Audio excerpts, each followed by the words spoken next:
તાર। હું દેવભૂમિ દ્વારકાના જામકલ્યાણપુર તાલુકાના દુધિયા ગામથી આવું છું અને મારું નામ છે માલદેવભાઈ કરશનભાઈ વરુ। પ્રસિદ્ધ બોમકા પંચાળની ને મા ચામુંડના ધામ જ્યાં એ વંકી ધરાવન રાયું ને ઓલી ધરતી લાલ ગુલાલ ત્યાં।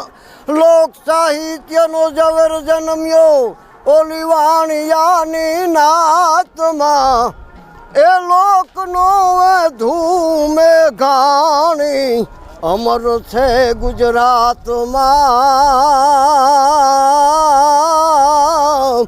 આજ લોકનો ધૂમે ગાણી અમર છે ગુજરાતમાં। આમ સૌરાષ્ટ્રમાં ધીંગીધરા જેમનું નામ ગુંજતું હોય જુનાગઢ અનેક સંતોની ભૂમિ છે। અનેરું સંગમ છે, ભક્તિ સંગીત અને સંતોની આ ભૂમિ છે અને ખૂબ આયોજન સારું છે। આ ભવનાથ મેળો 2026નો બહુ આનંદમય છે।